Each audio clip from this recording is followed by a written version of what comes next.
그리고 지금 제일 시급한 게 돈입니다. 그렇겠죠. 이렇게 수십만 명의 외국인들이 이집트에 들어와 있는데 안 주면 보낸다. 이분들이 그쪽으로 갈 안 거다. 주면 보낸다. 하이패스 무조건 보낸다.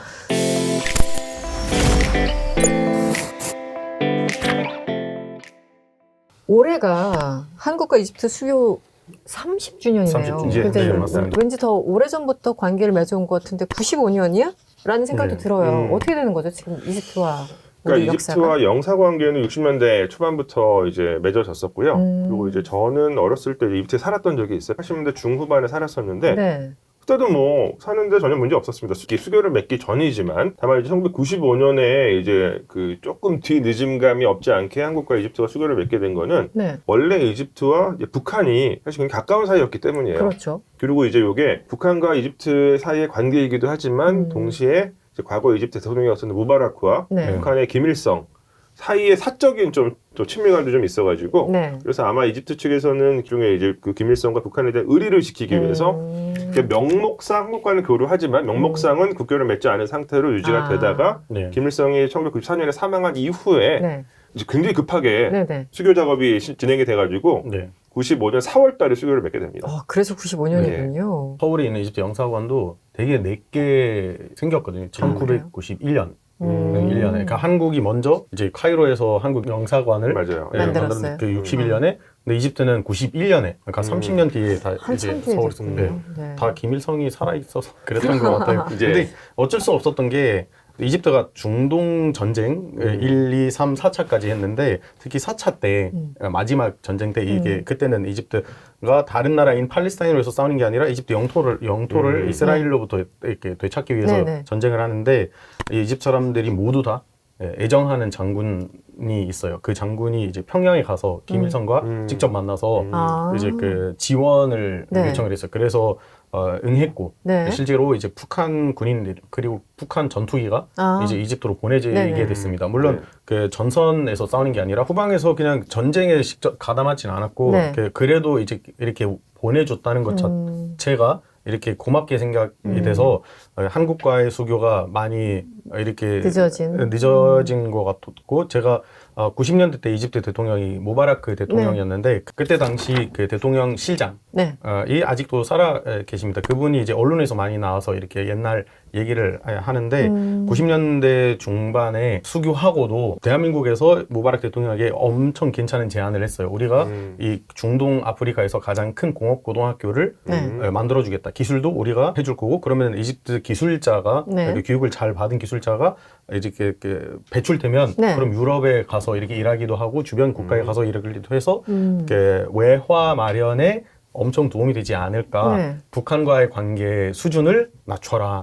무바라크는 그때 대통령 실장한테 이 제안을 전달했을 때 무바라크는 머리 아파 나가 이랬대요.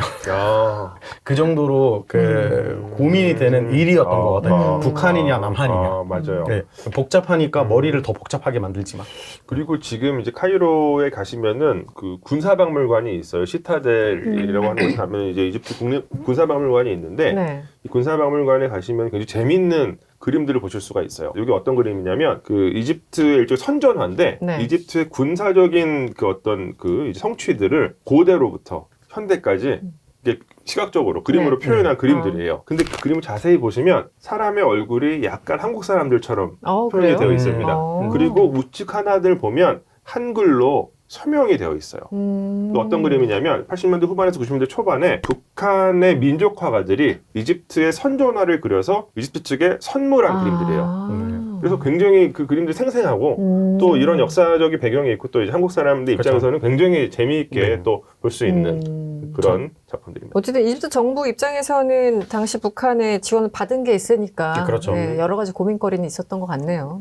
그리고 이집트는 어차피 소련 편이었기 때문에 60년대까지 그래서 공산주의와 더 가까웠던 것 같아요. 그렇죠. 냉전 시절에는 그게 또 분명했으니까. 이게 외교를 정말 잘하는 나라라고 생각이 드는 게 그 당시 이제 사회주의 국권과 동구권이랑 친밀했지만 그렇다고 해서 미국과의 끈을 또 끊지도 않았거든요. 그러니까 중간에서 줄타기를 굉장히 잘 하던 국가였었던 것 같습니다. 네. 중간에 있다 보니까 위치가 위치가 모든 걸 말해준다.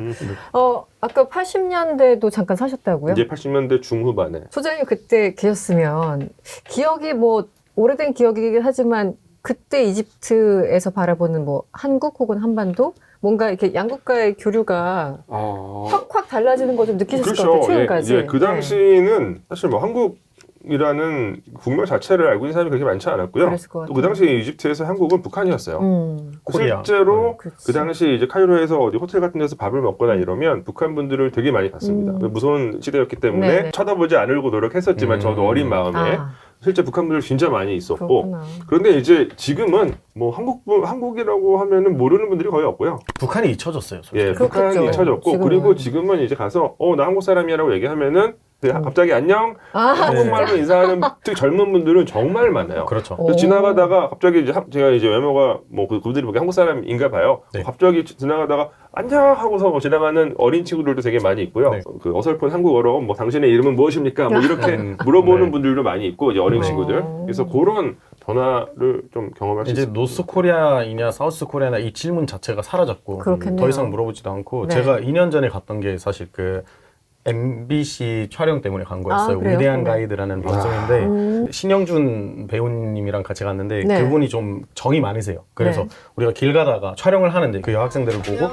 안녕하세요 이랬는데 한 목소리로 네 안녕하세요. 맞아요. 저 예. 당황했어요. 예. 진짜예요? 네, 한국에서 온 지 한 이틀밖에 안 됐는데 와. 실감이 안 나는 거예요. 여기 카이로인가? 근데 이런 사례가 비일비재해요.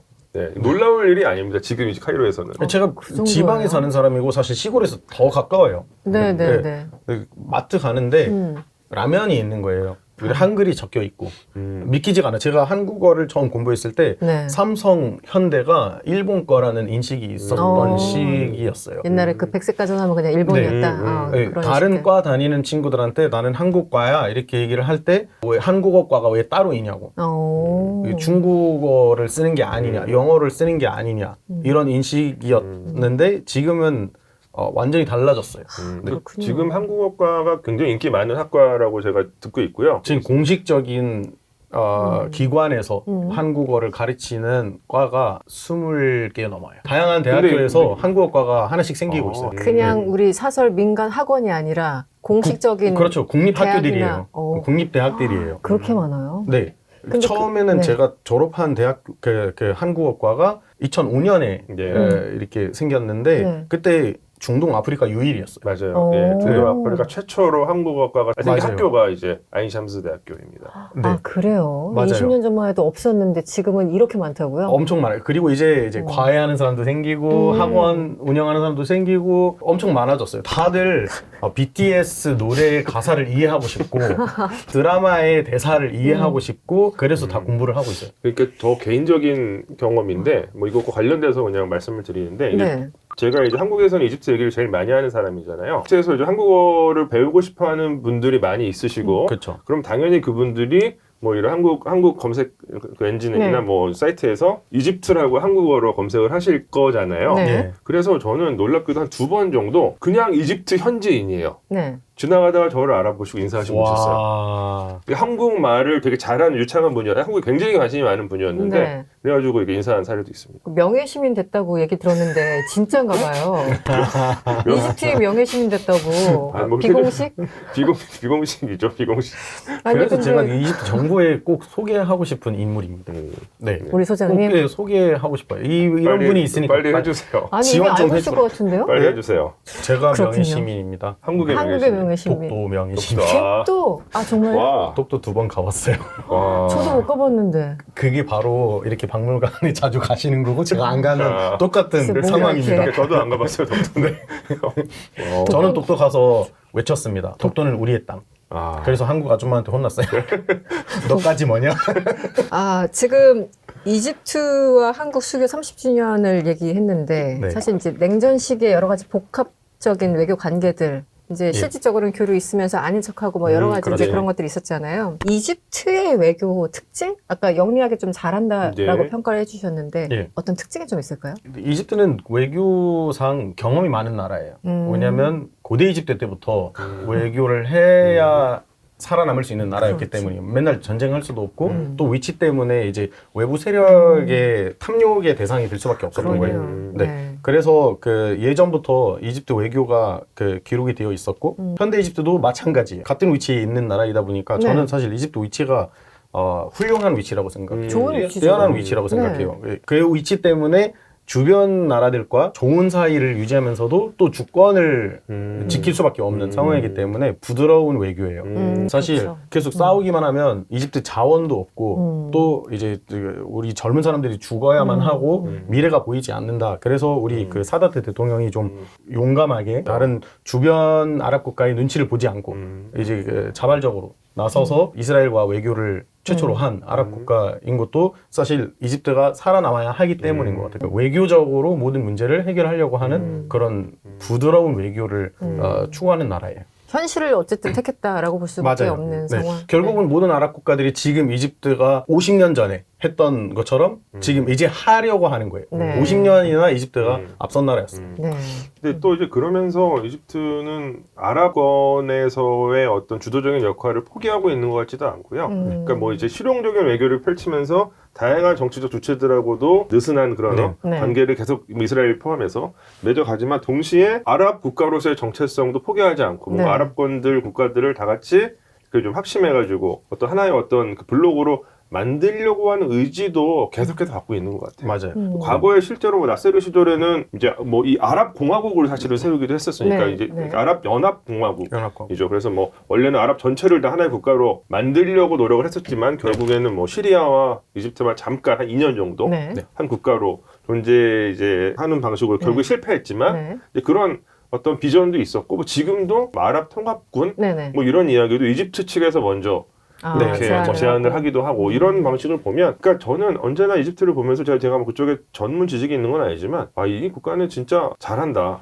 외교를 잘한다. 예, 외교를 굉장히 잘한다. 그리고 실제로 어떤 이스라엘과 다른 아랍 국가 간의 분쟁이 발생하고 나서 나중에 결국 중재하는 건 이집트거든요. 언제나. 네. 맞아요. 중재할 때 항상 이집트 이제 항상 이름이 이집트가. 따지지 왜냐면 않아요. 이집트는 다 조금씩 지나거든요. 그 재밌는 게 이제 아랍을 넘어서 이란과 그 국제 원자력 기구 네. 중재도 지금 이집트가 하고 있어요.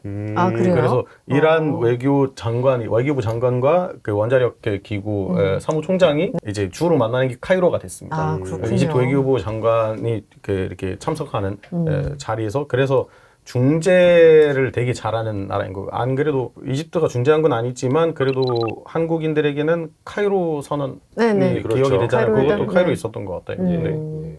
이집트의 어떤 지정학적인 걸 보면 이게 어쨌든 아랍 국가이기도 하고 또 중동하고 또 바로 이제 붙어 네. 있고. 그러니까 뭐 네. 이거 중동을 약간 확장시키면 이집트까지 포함시키죠. 이집트까지 풀리지 않은 미로예요. 그게 항상 이집트는 뭐야? 지도 볼 때마다 예. 아프리카인 거야, 중동인 아프리카이기도 거야. 하죠. 아프리카 뭐. 54개 국가인데 하나이기도 하고 아프리카에서 가장 영향력이 큰 국가이기도 하고 그러면서 지중해를 두고서 유럽과의 교류도 활발한 그런 약간 국가이기도 하고. 욕심을 조금 부려도 된다면 아시아 나라 얘기도 합니다. 맞아요. 아시아까지? 왜냐면은 이집트 영토 가운데 일부는 아시아에 포함되어 있어요. 시나이 반도가 아시아 영토거든요. 예. 아프리카가 아니라 그 시나이 반도 원주민들, 그러니까 이집트인들이긴 하지만 그분들의 생활 그 모습, 생활하는 모습을 보면 서아시아와 그렇죠. 거의 큰 차이가 예. 없어요. 예. 서아시아라는 게 이제 막 요르단, 시리아, 사우디아라비아 네. 막 이런, 그래서 아시아이기도 합니다.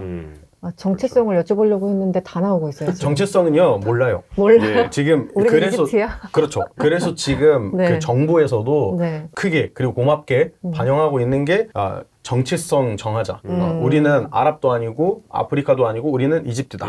네. 네. 그래서 이집트인이라는 맞아요. 단어가 생기기 예. 시작했어요. 난 아랍인 아니야. 예. 아랍어를 하는 아. 이집트인이야. 이런 얘기가 계속 나오고 있어요. 이런 정체성이 고대에도 되게 이제 있었는데 고대부터. 그러니까 고대 이집트에서 이집트인을 규정하는 정체성은 뭐 외모나 뭐 이제 그 사람이 기반을 두고 있었던 문화적인 배경이나 뭐 언어 이런 게 아니라 이집트라고 하는 공간이었어요. 그래서 뭐 이제 기록들을 보면은 뭐 이제 뭐 신탁을 받은 내용이지만 이집트인을 규정하는 기준. 지금 이집트 남쪽에 가면 아스완 지역에 있는데 거기 이제 제1폭포가 있어요. 제1급류가 있는데 네. 그 제1급류 이북에 살면서 나일강의 물을 마시고 살면 너는 다 이집트인이야. 라는 규정을 고대 이집트인들도 갖고 있었던 것으로 보입니다. 굉장히 심플하고 좋은데요. 그렇죠. 네. 예. 지금 그런 얘기가 계속 돌아가고 있어요. 이집트에서. 우리의 정체성은 네.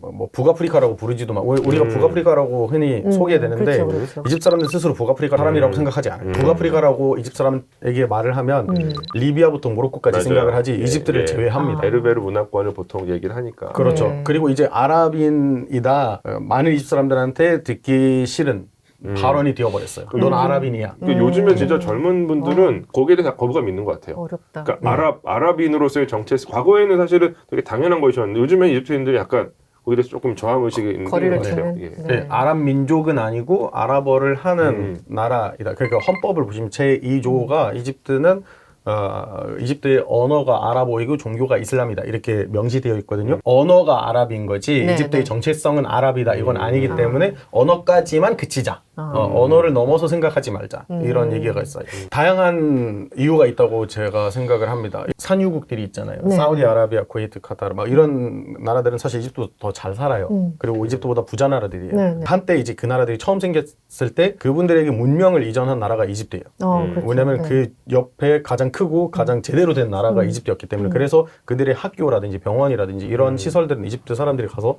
이렇게 해주었고 네. 명품 도시들 그러니까 네. 세계적인 도시 두바이 같은 네, 도시를 설계한 사람이 이집트 사람이에요. 네, 그리고 막 성지들 메카 메디나에 있는 이슬람 전 세계 무슬림들이 찾는 그 성지들도 이집트 기술자들이 가서 이렇게 해주었기 때문에 네. 이집트 사람들이 그분들에게 이렇게 준 도움이 크다고 그동안 생각을 해왔는데 자부심이 있고. 그렇죠. 근데 이제 막상 그 나라들이 이집트도 잘 사니까 시선이 달라졌어요.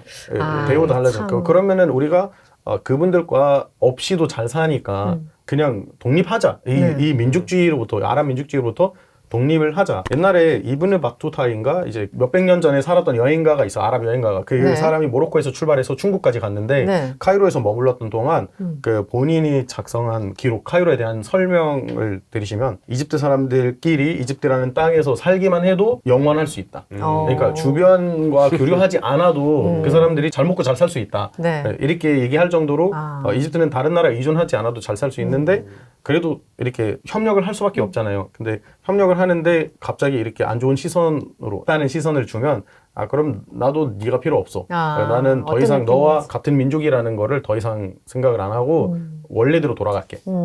그래서 고대 이집트에 대한 교육이 지금만큼 그렇게 활발했던 적이 없어요. 그렇군요. 이제 이해 갔어요. 어떤 맥락인지. 네.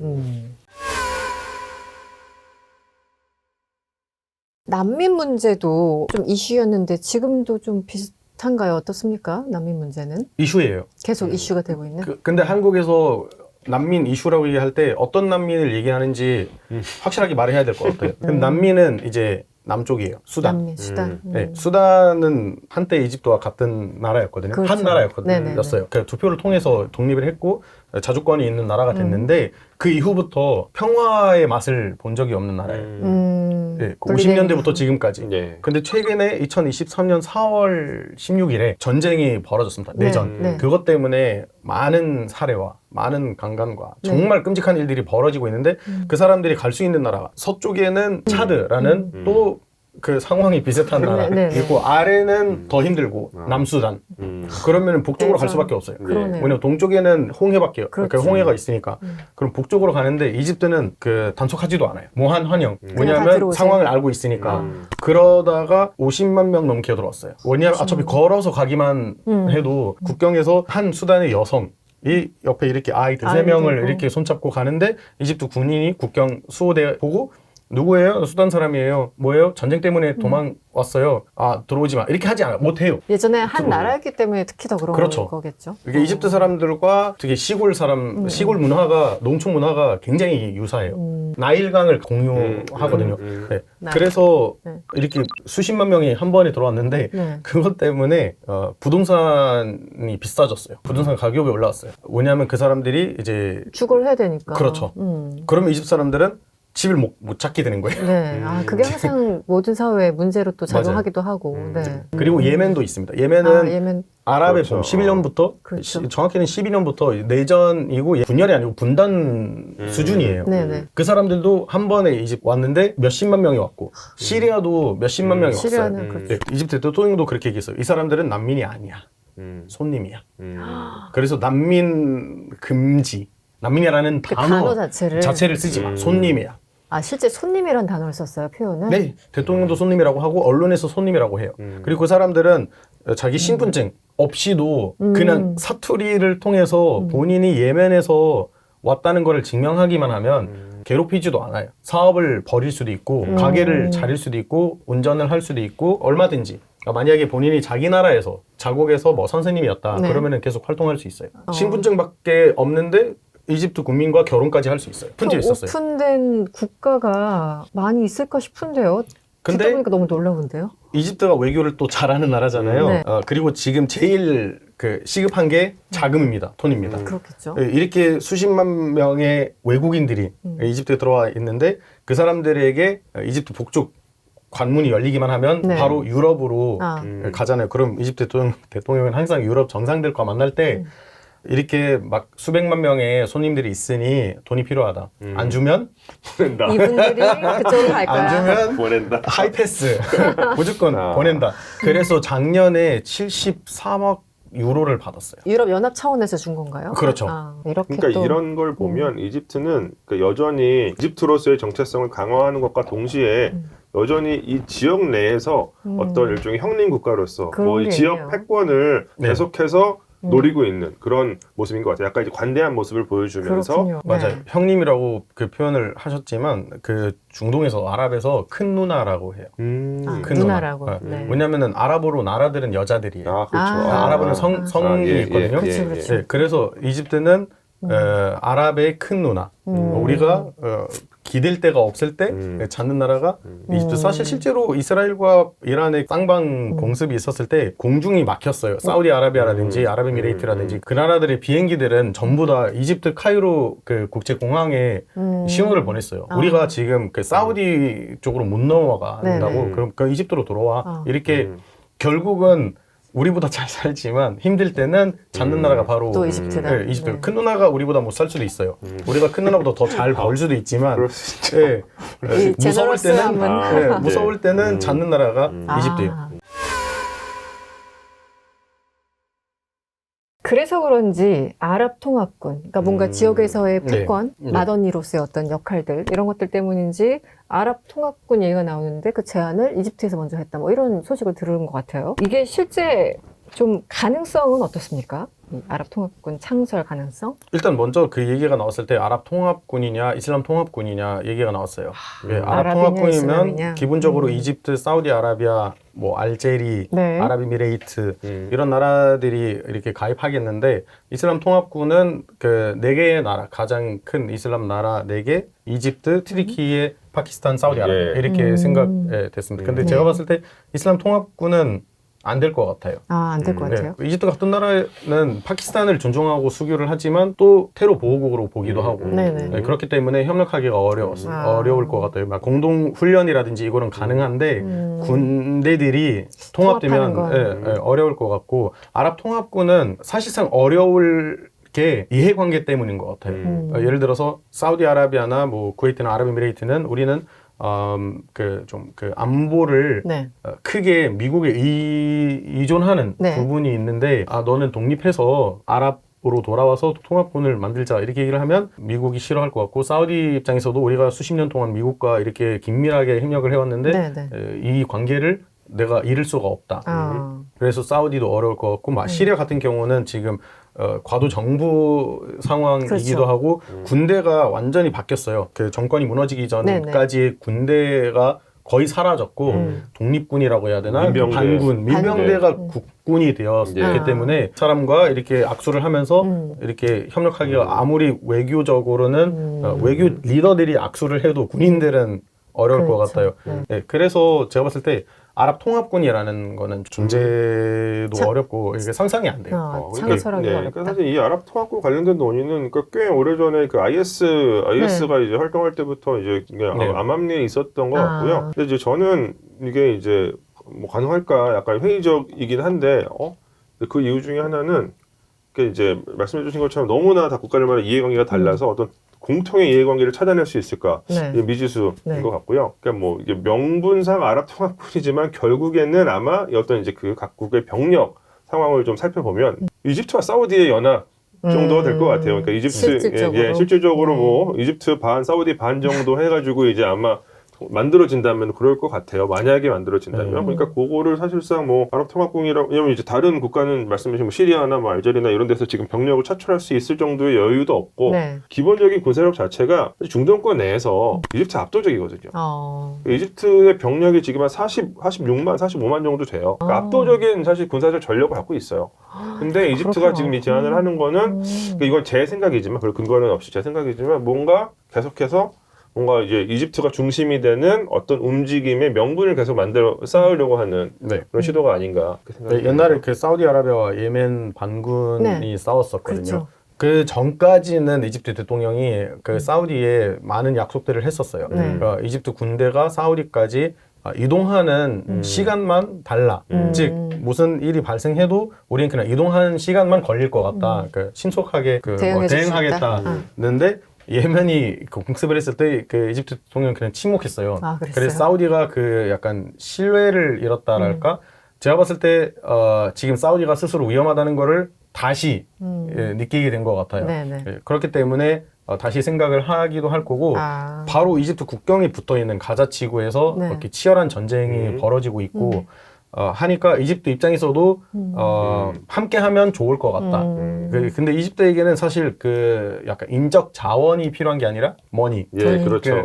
그 머니는 그 돈은 이제 산유국에 있기 때문에 에서 가져오고 그렇죠. 걸프국들이 돈으로 지원해주면 우리가 이제 사람으로 구성해주겠다. 이런 이건 이제 그냥 제 상상이지만 이슬람을 명분으로 내세워서 그러니까 이집트와 사우디와 그다음에 튀르키예와 이란까지 합해지는 뭔가 군사적 연대가 있으면 불가능합니다. 뭐냐면 이란까지. 그러면은 정말 그러니까 세계 국제 정치적으로 정말 의미가 있는 움직임이 될 수 있을 것 같아요. 그 정도로 국가들이 사실 병력 규모나 어떤 전력의 측면에서 강력한 편이기 때문에 상대적으로. 맞아요. 근데 이제 그런 국가들이 배제되고서 뭐 이집트만 중심이 된다 그러면은 그 의미의 성과는 말씀하셨을 때 제가 상상을 해봤어요. 그 이집트 군인 1명, 튀르키예 군인 1명, 사우디 군인 1명, 이란 군인 1명이 같은 부대에서 근무를 해요. 우리가 하루에 5번 기도를 하거든요. 4사람이 같이 기도를 못해요. 기도 방식이 다르거든요. 그렇구나. 그래서 제가 봤을 때 이슬람보다는 종교를 좀 빼고 아랍 이 더 현실적일 것 같아요.